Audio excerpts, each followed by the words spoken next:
Forget gurus. Forget anyone claiming to be an online business expert without going through the challenges of entrepreneurship themselves. The Real Money, Real Business podcast is here to prove the best insights in online business comes from your fellow online business builders. We dig into stories of entrepreneurs selling their business on the Empire Flippers marketplace so that you can learn how they made their business profitable, how they overcame obstacles, and what lessons they learned in their online journey. If you want to take your business and your knowledge to the next level, you've come to the right podcast. Let's get started. Hey everyone, Lauren here with another great business to discuss on this episode of the Real Money, Real Business podcast. Today's guest is Miriam, and she's selling her Amazon FBA business on the Empire Flippers marketplace. So welcome to the show, Miriam. How are you doing today? Hi, thank you for having me. I'm doing great. Fantastic. I'm really excited to learn more about you and your business. But before we dive in, I'll go over a brief summary of the business. This is an Amazon FBA business. It is in the bed and bath and apparel and accessory niches, and it was created in August 2015. The average monthly revenue for the business is $76,085, and it makes an average of $9,245 per month in net profit. For everyone listening, you can visit empireflippers.com/marketplace and search for listing number 56680 to learn more about the business. Or you can unlock this listing to start your due diligence if you're interested in purchasing this asset. So before we dive into the interview, let's have a look and see what assets are included in the sale. We have an Amazon Central Seller account with 17 SKUs, 2 domains and all site content and files, an email list with 1,347 subscribers, as well as 30,663 past buyer email addresses that are not subscribed, trademark, a Facebook, Pinterest, and Instagram social media accounts, SOPs, supplier contracts and relationships, and employee contracts. So now that we have an idea of the business we're talking about, let's hear from the seller. Miriam, can you tell us a little bit about your background in building and running online businesses? Yes, this is the first business that I built and maintained. Prior to that, I had no business experience. My background is actually in pharmacy, and I used to work for a larger pharmaceutical corporation. Wow, okay, that's an interesting journey there. What made you decide to leave the pharmaceutical world and start this business? Yeah, I was looking for a way to build a business. I found out that I had some entrepreneurial skills while I was still an employee. And I was looking for a business type with limited risk and very good reward potential. And as I made online research, I found out that building a brand on Amazon is a great way to do so and a very legit way to do so. So I've jumped into it. Fantastic. And what made you sell these products in particular? So I was looking for a sweet spot between things that I'm personally interested in and that I use myself, as well as where some market needs are. So where I was still able to enter the market. I use tools like Jungle Scout or Helium 10 to make a market analysis and simply entered the niche where I saw opportunities. Great. Yeah. And it certainly seems like you've had a lot of success with that particular approach. What are the reasons that you're selling the business now? Yeah, I'm looking to build a new business in a totally different niche. So actually closer to my background in pharmacy. I'm looking into developing and selling diagnostics or medical device products. So really totally different from what I'm currently selling on Amazon. Yeah, that's quite a change there. So this was the first business that you built. So I'm sure that there were a lot of ups and downs when you first got started. Were there any lessons that you learned or major successes that you learned from this business that you would apply to your businesses going forward? Yes, absolutely. There have been so many lessons learned. Having a strong supply chain has helped immensely. So on the downside, a hard lesson that we learned on the first year was running out of stock. And on the upside, so having those good relationships with suppliers and freight forwarders and having backups to ensure we always stay in stock and we are able to deliver to the end consumer has helped us very, very much. Yeah, those stock shortages, it's difficult to manage inventory at first. Apart from stock shortages, was there anything that you found difficult about running the business that you didn't expect to be a challenge? So after the first successes of launching some products, we also launched other products that did not take off as easily. The Amazon marketplace is constantly evolving. So we made sure that we always need to adapt our strategy to that. Yeah, I think that is mainly so. If there's something unexpected that doesn't work out, it's usually that Amazon makes a change and we need to see how we can navigate that successfully going onward. Yeah, that's definitely a good point. You've got to be flexible there. So you're on the Amazon platform. Is most of your traffic come organically through the Amazon platform, or do you do any marketing over and above that? The majority of our traffic comes organically from Amazon. We also do Amazon PPC, but this is only related to the Amazon platform itself. So users may see our video advertisements or our headline advertisements on Amazon. We have social media profiles for the brands. And for one of the brands, we actively post on social media and we have a newsletter. However, this is more brand building related. So we don't do any social media marketing at this point. Fantastic. If you were to keep the business, what are some of the ways that you would try and grow it? What are the growth opportunities that you've identified?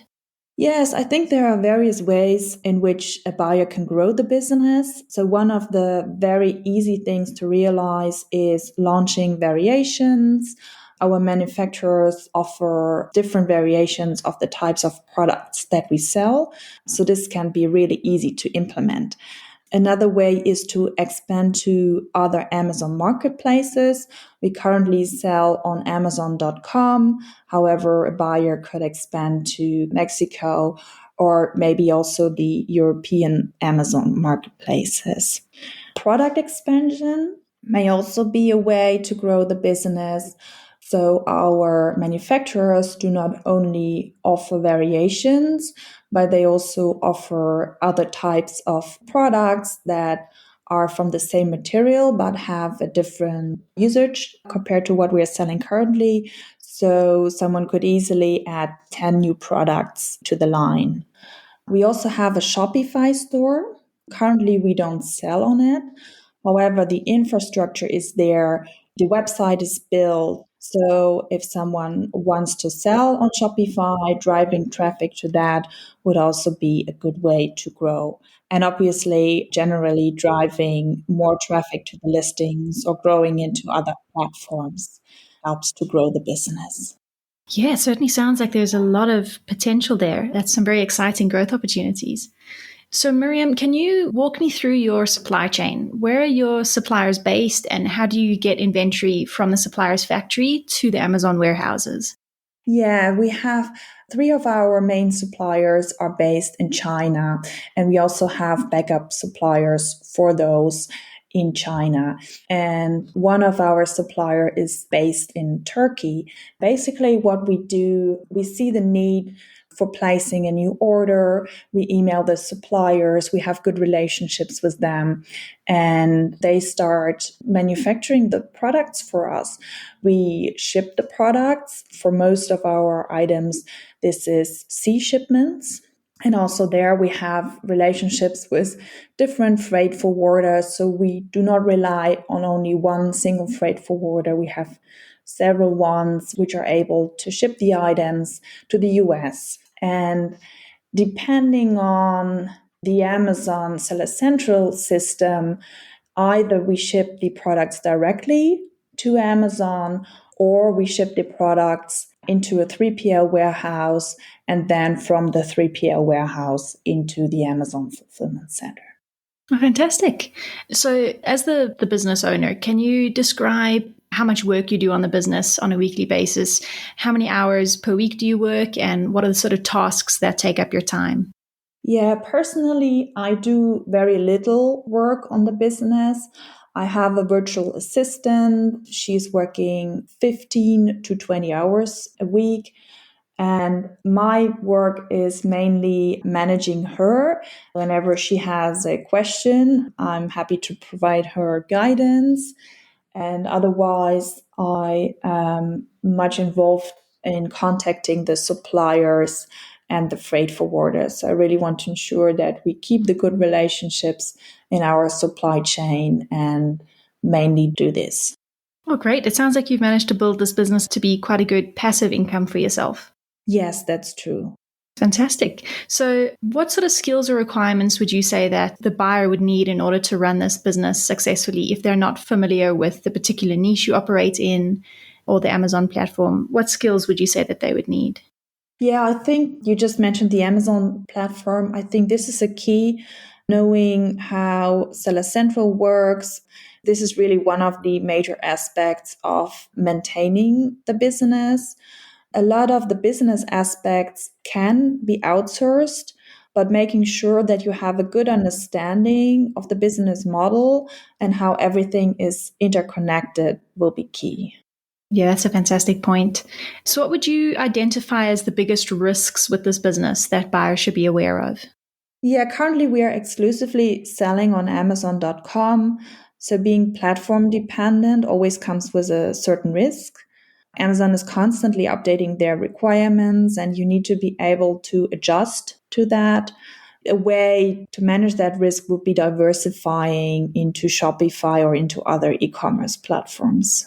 Yeah, good point. So obviously you've built this business from the ground up and you know all of the ins and outs of it. What sort of support are you willing to offer the buyer of the business to help ease that transition? Yes, I'm happy to offer 60 days of email support and weekly Skype or Zoom calls. I'd like to ensure a smooth transition, and I also want the buyer to succeed with the business.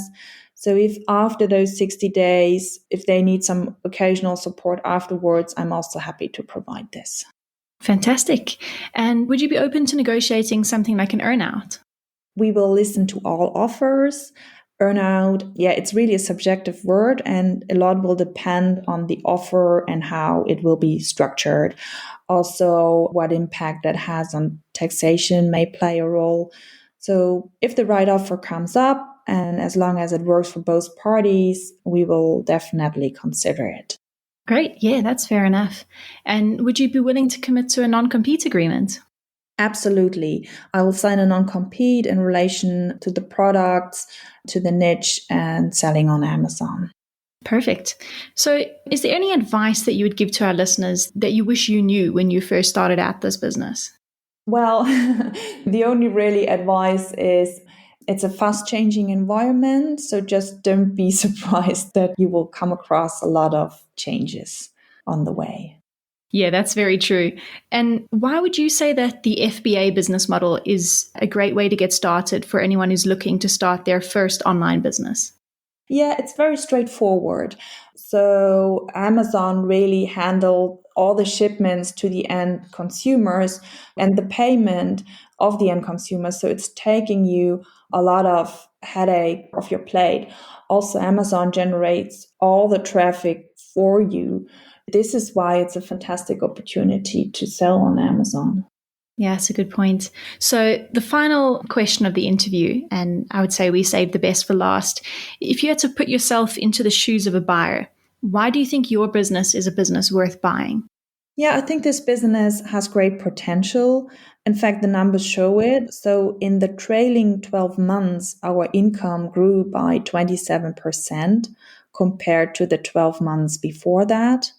Myself, I'm more of a builder type, and I think this business is great for someone who is experienced in scaling and will be able to take it to the next level. Yeah, definitely sounds like it's a business with a lot of potential. So, Miriam, is there anything else that you'd like to share that I might have missed? No, I think we're good. Brilliant. Well, thanks so much for your time, Miriam. It's been really fantastic talking to you and learning more about your business.